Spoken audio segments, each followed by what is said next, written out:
Tungi soat 11lar atrofida oshxonada idishlarni yuvayotgandim. Uy jimjit. Qizim komandirovkaga ketgan. To'satdan orqamdan uning qadam sasini eshitdim. U yengil qadamlar bilan kelib shundoq ortimda to'xtadi. Uning nafasi yelkamga urilardi. Men qotib qoldim. Qo'limdagi sochiq yerga tushib ketdi. U bir qadam oldinga tashlab qo'llarini mening belimga sekin o'radi. Men sizni shunday uzoq kutdimki, deb pichirladi u. Mening butun vujudimda yong'in boshlandi. Men nima qilayotganimni bilardim. Bu mening qizimning eri edi. Assalomu alaykum qadrdonlar. Momoni hikoyalari kanaliga xush kelibsiz. Bugun men sizlarga shunchaki xiyonat haqida gapirmayman. Bugun men aqlga sig'maydigan, qoidalarni parchalaydigan, lekin yurakni tiriklayin kuydirib, qayta tiklaydigan qandaydir mudhish va ayni paytda aqldan ozdiruvchi muhabbat haqida so'zlayman. Agar siz ham birovlar eshitishga qo'rqadigan, lekin ichingizda isyon qilib yotgan sirlarni bilsangiz, videoni oxirigacha eshiting. Like bosing, obuna bo'ling. Chunki bu hikoya sizning eng yashirin torlaringizni chertishi aniq. Mening ismim Madina. 44 yoshdaman. 20 yildan beri yolg'izman. Erim tashlab ketgach, men butun hayotimni yolg'iz qizim Shahnozaga bag'ishladim. Men o'zimni ayol sifatida o'ldirdim. Mening orzularim, istaklarim yo'q edi. Bor maqsadim qizimni yaxshi joyga uzatish, uning baxtini ko'rish edi. Va nihoyat o'sha kun keldi. Shahnoza 23 yoshida Botir ismli yigitga turmushga chiqdi. Botir u 28 yoshda it sohasida ishlaydigan, aqlli, kelishgan, madaniyatli yigit edi. Eng muhimi, u qizimni ko'ziga surtardi. Yoshlar o'z uyini olguncha vaqtincha men bilan yashashga qaror qilishdi. Men ularga xalaqit bermaslikka harakat qilardim. Shahnoza har kuni ertalab bankka ishga ketar, Botir esa masofadan uyda kompyuter oldida ishlardi.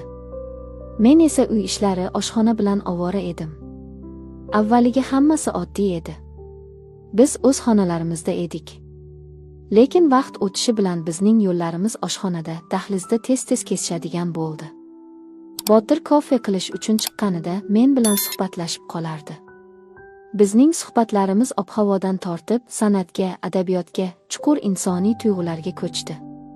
Bir kuni u menga shunday dedi: "Madina opa, sizning ko'zlaringizda shunday katta dengiz borki, odam u yerda g'arq bo'lib ketishi mumkin. Nega siz doim g'amginsiz?" Bu oddiy kuyovning qaynonasiga aytadigan gapi emasdi. Uning ohangida qandaydir yashirin, o'ziga tortuvchi ehtiros bor edi. Men darhol o'zimni qattiq tutdim. "Botir, ishingizga boring, kofe sovyapti", dedim men yuzimni o'girib. Lekin ichimda qandaydir to'g'on o'pirildi. Men kechasi bilan uxlay olmadim. 20 yildan beri hech bir erkak menga bunday qaramagan, mening ko'zlarimdagi dengizni ko'rmagan edi. Men o'zimdan nafratlanishni boshladim. Qanday qilib qizimning eriga, yosh yigitga qarab hayajonlanishim mumkin? Bu qabihlik, lekin ko'z-ko'zga tushganda barcha qoidalar yo'qolarkan. Birinchi burilish. Kuzning sovuq oqshomi. Shahnoza ish yuzasidan 2 kunlik xizmat safariga ketdi. Katta uyda Botir ikkimiz qoldik. Men asabiylashib o'zimni xonamga qamab olgandim. Kechqurun oshxonaga chiqdim. Botir o'sha yerda ekan. U chiroqni yoqmay, faqat derazadan tushayotgan oy nurida qahva ichib o'tirardi. Men orqaga qaytmoqchi bo'ldim. "Qochmang", dedi u osoyishta ovozda. "Men sizni tishlab olmayman." Men joyimda qotib qoldim. U o'rnidan turdi va menga yaqinlashdi. Ortimizdagi masofa juda qisqa edi. U menga shu qadar yaqin keldiki, men uning issiq va yoqimli atir isini tuydim. "Men bilaman, siz ham buni his qilyapsiz", pichirladi u. "Men Shahnozani hurmat qilaman. Lekin men sizni ko'rgan kunimdan beri o'zimni yo'qotib qo'yganman. Sizning sadoqatingiz, sizning sovuqligingiz meni telba qilyapti." Mening qo'limdagi stakan yerga tushib sinib ketdi. Men qaltirardim. "To'xta", dedim arang nafas olib. "Sen mening bolamsan. Bu xato." Lekin ovozim menga bo'ysunmasdi. Botir mening qaltirayotgan qo'limni o'zining issiq kaftiga oldi. Keyin qo'lini ko'tarib mening yuzimga, sochlarimga tekkizdi. Siz ayolsiz. Juda go'zal ayol. Meni qaytarmang. Uning lablari mening peshonamga, keyin yonog'imga sekin tegdi. Bu shu qadar ehtiyotkor, shu qadar jozibali ediki, men 10 yillik qarshiligimni bir soniyada yo'qotdim. Men ko'zlarimni yumdim va uning quchog'iga suyanib qoldim. Biz o'sha tunda xatolar va ehtirosning eng tubiga sho'ng'idik.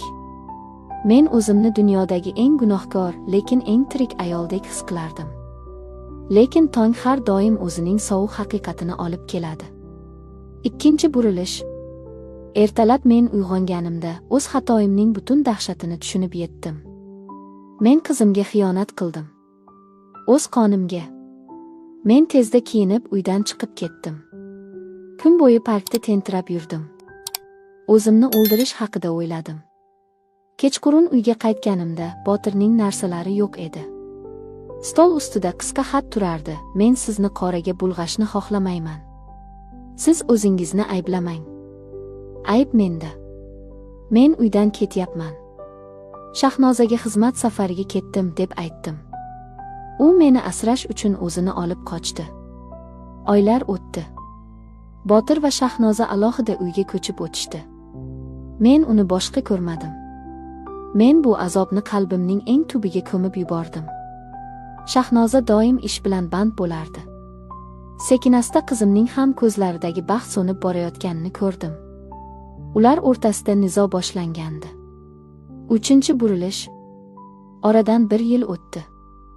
Shahnoza yig'lab uyga keldi. Oyi, biz ajrashyapmiz, dedi u ho'ngrab. U meni sevmaydi. Biz xuddi begonalardek yashayapmiz.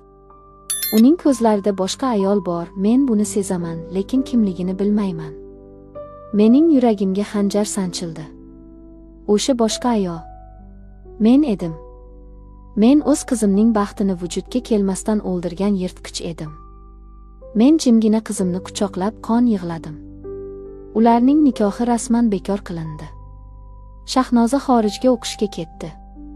U o'z hayotini noldan boshlashga qaror qildi. Men yana yolg'iz qoldim.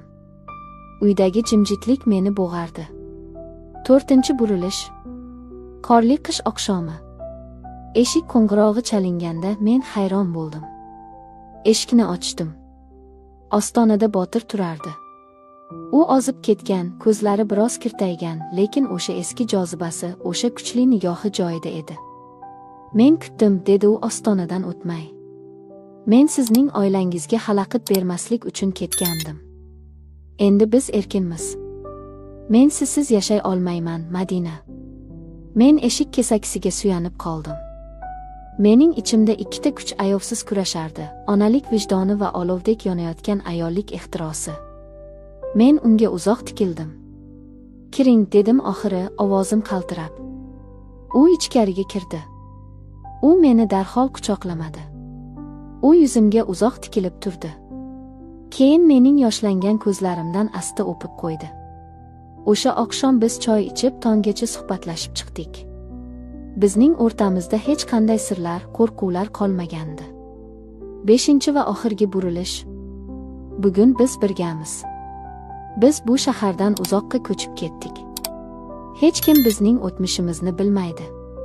Shahnoza o'ziga chet eldan munosib inson topdi va baxtli yashayapti. Men qizimga hech qachon bu sirni aytmayman. Bu sir men bilan qabrga ketadi. Men o'g'riman.